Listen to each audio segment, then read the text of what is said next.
आप सभी को मेरी नमस्ते और जय हिंद। मेरा नाम आभास सैनी है। ओवरऑल मैथ बाय आभास सैनी में आप सभी का स्वागत है। देखिए, बहुत ही इंपॉर्टेंट क्लास है फिगर का पोस्टमार्टम।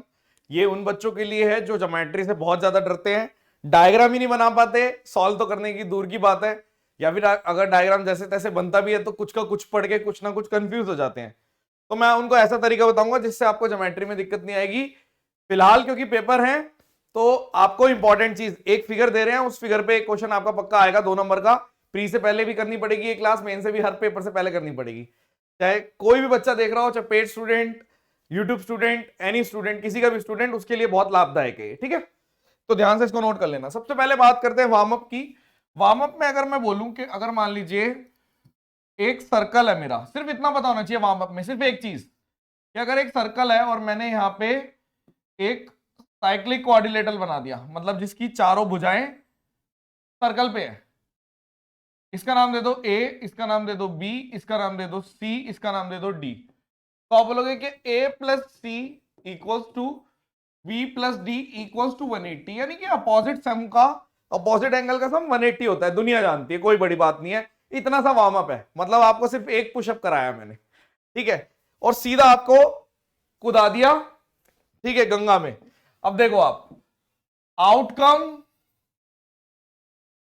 1, 2 आउटकम, ये फिगर है, इसके 2 आउटकम बढ़ाए जाएंगे। पहला आउटकम, अगर मान लीजिए आपने बोल दिया, यहां से अगर मैं बात करूं, अगर मेरे को बोला जा रहा है कि अगर ये अल्फा है और ये मेरा एक्स है और ये मेरा वाई है, तो आप तुरंत बोल सकते हो कि ये जो वैल्यू आएगी वो आपकी आएगी अल्फा माइनस एक्स, ठीक है। मॉडुलस में ले लो। एक्चुअल में अगर मैं ध्यान से देखूं तो ये वैल्यू आपकी कितनी आएगी, बड़ा कौन सा है एक्स, तो आप बोलोगे, डायग्राम देख के मैं कॉमन सेंस लगा सकता हूं कि ये वाली वैल्यू इन दोनों का डिफरेंस, यानी कि आप बोल दोगे एक्स माइनस अल्फा। और अगर मैं इधर देखूं तो मैं इसको बोल सकता हूं वाई माइनस अल्फा। लेकिन हमें ध्यान रखना है पॉजिटिव, इस चीज में इतना सोचना नहीं है।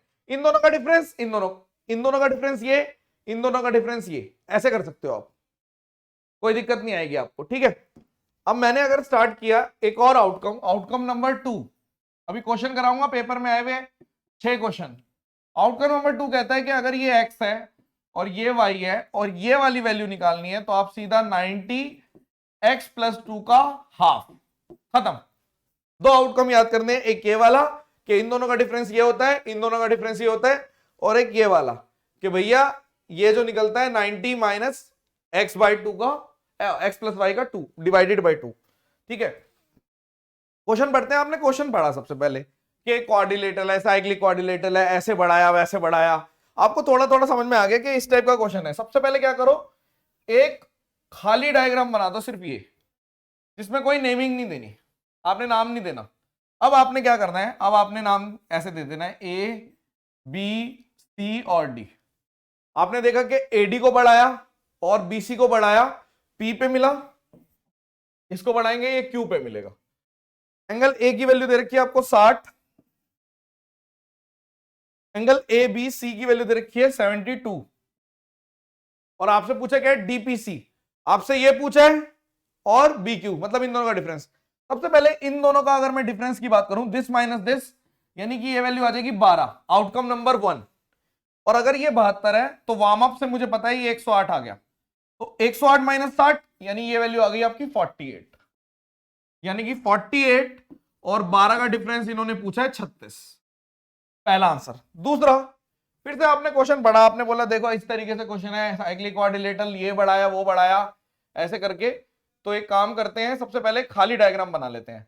खाली डायग्राम बना लिया और उसके बाद ए बी सी डी ऐसे नाम दे दिया। अब आपने पढ़ा कि अगर आप ए बी को और डीसी को प्रोड्यूस कर रहे हो तो ई आ रहा है, और अगर इसको प्रोड्यूस कर रहे हो तो एफ आ रहा है, ठीक है। तो एंगल ए डी सी, यानी ये दे रखा है आपको 75 दे रखा है, और बीईसी दे रखा है आपको 52, और आपसे पूछा गया है difference between B A D, यानी मुझे ये चाहिए और मुझे ए एफ बी चाहिए। तो सबसे पहले तो आप एक बात बताओ, अगर मैं सिंपल सी बात करता हूं, अगर मेरे पास ये 75 है तो ये कितना आ जाएगा, आप बोलोगे जी 105, 105 में से 52 गए, क्योंकि आप ये बोल रहे हो ना this minus this equals to this, यानी 105 माइनस बिंदु इक्वल्स टू 52, तो 52 इधर भेज दो, इसको इधर भेज दो, तो ये 53 आ गया। और 75 में से 53 गए तो ये वाली वैल्यू निकल गई 22।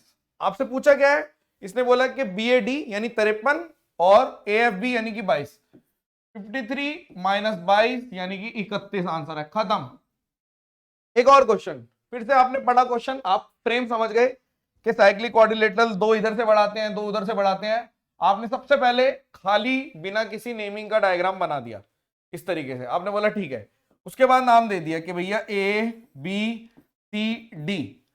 आपको पता चला कि AB को प्रोड्यूस किया, DC को प्रोड्यूस किया, तो ये E पे मिला, तो उधर वाला F पे आ गया। अब आपने बोला ADE यानी कि ADE यानी ये आ गया आपका 80, ठीक है। और आपने बोला AED यानी कि ये वैल्यू आ गई आपकी 50। अब आपसे पूछा गया AFB। अगर मेरे से ये पूछा है, मैं सिंपल सी बात बोलूं, अगर मेरे को कोई ये बोल दे, मैं ये बोल दूं, तो मैं बोलूंगा जी भाई साहब ये तो मेरा आंसर आएगा 100। 100 में से 50 गए, अगर आप 100 और अगर 100 में से 50 गए, ठीक है, क्योंकि 100 में से दिस बराबर दिस, तो ये भी 50 आ गया। और आपको पता है 80 में से 50 गए, 30 आंसर है। आउटकम नंबर 1 यही चल रहा है। फिर से आपने सवाल पढ़ा, ये सारे पेपर के आए हुए क्वेश्चन है, ज्यादा टाइम वेस्ट करेंगे नहीं आपका, क्योंकि इसको इसी तरीके से करेंगे जितना ये डिजर्व करता है। ज्यादा इसको बड़ा चढ़ा के दिखाने की आदत नहीं है मुझे, ठीक है। जितना ये डिजर्व करता है उतना ही करेंगे। अरे बढ़ जा भाई, ये तो उठ ही नहीं रहा। 1 मिनट रुक जाओ, हाँ अब चलेगा, ओके। तो इसको आपने खाली डायग्राम बना दिया, ठीक है। और थोड़ा सा और इसको ऐसे कर देता हूं, हाँ, इसका नाम दे दिया ABCD। इसने बोला ABCD ऐसे क्वाड्रिलेटरल था, ऐसे करके। अब AB को प्रोड्यूस किया और DC को प्रोड्यूस किया तो F पे आया, और अगर AD को प्रोड्यूस किया और BC को प्रोड्यूस किया तो E पे आया। तो आप देखो BAD यानी ये वैल्यू 68 है, ठीक है। और अगर AEB यानी ये वैल्यू आपकी 27 है। आपको पता है इसमें से ये जाता है, यानी कि अगर मैं इसकी बात करूंगा, तो अगर मेरे को चाहिए क्या वो भी देख लेते हैं, BFC चाहिए, कोई बात नहीं निकाल देंगे। आपने बोला इसमें से अगर मैं 68 लेके जाता हूं तो मेरा 27 आ जाता है, यानी कि अगर इसकी वैल्यू निकालोगे तो 68 और 27 यानी आपने बोल दिया यहाँ पे 95, ये 95 आ गया। अब आपसे पूछा क्या है BFC की वैल्यू पूछी है, यानी कि ये चाहिए। तो मैंने बोला अगर ये 95 तो इस वाले को लोगे तो आप बोल दोगे जी 85 आएगा, क्योंकि इन दोनों का जोड़ कितना होता है 180। 85 में से अगर हम 85 में से 68 माइनस कर देंगे तो सीधा सीधा 17 आंसर है, खत्म। नेक्स्ट एक और, फिर से आपने बोला पहले खाली डायग्राम बना देता हूं, और है क्या ABCD वाला ही है। तो आपने बोला कोई दिक्कत नहीं है, सबसे पहले आपने ऐसे डायग्राम बना लेना है, उसके बाद नाम देना है। ABCD दे रखा है तो ये ABCD। अब देखो आप AB को प्रोड्यूस किया और DC को प्रोड्यूस किया तो ये E पे आया, और इन दोनों को प्रोड्यूस किया तो F पे आया। आपको ADC की वैल्यू दे रखी है 78, और आपको BEC की वैल्यू दे रखी है 52। BEC की वैल्यू दे रखी है 52, ठीक है। और आपसे पूछा गया है, इसने बोला जी आप वैल्यू निकालो AFB की। सबसे पहले देखो 72 है तो ये कितना आ गया, आपने बोल दिया भाई साहब ये आ गई आपकी 102। 102 में से 52 गए, यहां पे वैल्यू आ गई 50, और 78 में से 50 गए तो ये वैल्यू आ गई आपकी 28। आपसे पूछा कितना है, यही पूछा है AFB 28 आंसर है, खत्म। नेक्स्ट आपने बोला, ये सारे पेपर में आए हुए क्वेश्चन है, एक भी क्वेश्चन ऐसा नहीं है जो पेपर में नहीं आया। आप लिख के गूगल कर लेना तो आपको पता चल जाएगा कि हाँ ये सारे क्वेश्चन है।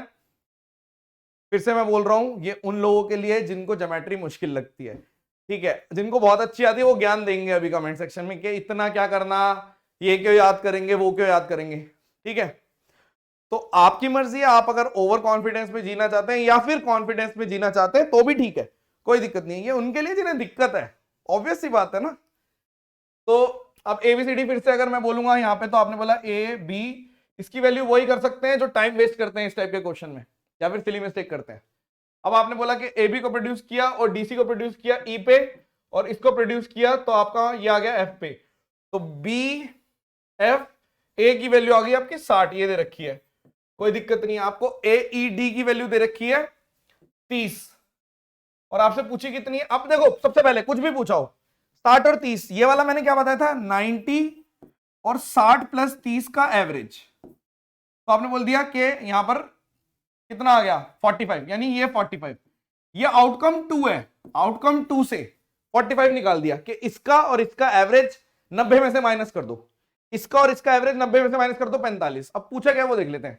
एंगल ए बी सी पूछा है, तो आपने बोला कि आंसर -45 की वैल्यू 30, तो आंसर की वैल्यू आपकी आ गई 75, खत्म, सॉल्व। ठीक है, एक और खत्म, 6 क्वेश्चन थे। तो ये शॉर्ट वीडियो है, लेकिन एक 6 क्वेश्चन की शॉर्ट वीडियो है जिसके अंदर आपको मैंने 2 आउटकम बताए। ये वाला अगर हम ध्यान से देखें तो दिस माइनस दिस बराबर दिस, और ये वाला अगर हम देखें तो दिस माइनस दिस बराबर दिस। ये चीज ध्यान रखनी है आपको। ये आउटकम 1 है, आउटकम 2। इस आउटकम 2 पे तो सीपीयू में भी क्वेश्चन आया, ये तो बहुत ही सिंपल है कि अगर 90 माइनस दिस बाय दिस कर देंगे तो भी हो जाएगा। ठीक है, ये उन लोगों के लिए खास तौर पे जिन्हें कोई चीजें, मतलब जैसे ज्योमेट्री में उनको एप्टीट्यूड को, एक होता है ना एप्टीट्यूड को हम एप्टीट्यूड की तरह पढ़ेंगे तो इजी लगेगा। ठीक है, आप क्या करते हो, ज्यादा बहुत ज्यादा डेप्थ में भी जाते हो तो भी नुकसानदायक होता है कि थ्योरी में इतना घुस गए तो भी दिक्कत आ जाती है। आई होप कि ये क्लास आपको बहुत मदद करेगी। बार बार रिवाइज करोगे पेपर से पहले तो हर बार क्वेश्चन मिलेगा आपको इस डायग्राम पे, ऐसा मुझे लगता है। कुछ साल तक तो मिलेगा, कम से कम 1-1.5 साल तक। ऐसे बहुत सारे टॉपिक हैं, अगर आप चाहते हैं कि उन पे क्वेश्चन मिले तो मैं कुछ टॉपिक के नाम लिख देता हूं। चलो, ये भी जरूरी है, जिन पे मिलेंगे ही मिलेंगे। ठीक है, सबसे पहले आपको सर्च मारना है वैल्यू पुटिंग का बाप।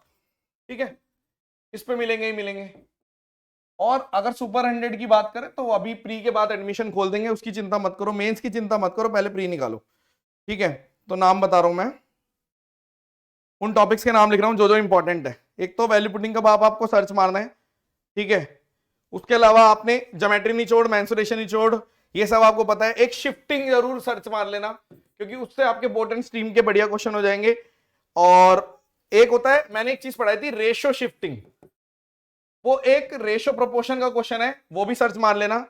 और एक आर्ट टूल्स, ये भी सर्च मार लेना। और एक 69 रूल बाय आभास सैनी, ये भी सर्च मार लेना। फिलहाल इतना सर्च मार लेना, इन सब में से कोई ना कोई आप ये मान के चलो 4 नंबर इसमें भी मिल जाएंगे। ठीक है, मैं आशा करता हूं कि ये क्लास बहुत बढ़िया लगी होगी आपको और ये आपके बहुत काम आएगी। पेपर नजदीक है, इसलिए ज्यादा टाइम वेस्ट नहीं कर रहे। जो क्रैश कोर्स चल रहा है उसकी 9 क्लास हो चुकी है, सिर्फ एक क्लास रोक रखी है, डे 10 वो भी जल्दी दे देंगे। चलिए, thank you so much, session dismissed. और कमेंट्स में मैं चाहता हूं कि आप लोग अच्छी अच्छी चीजें लिखें ताकि हमारा मूड अच्छा हो जाए। और चलिए, thank you so much, session dismissed, bye bye.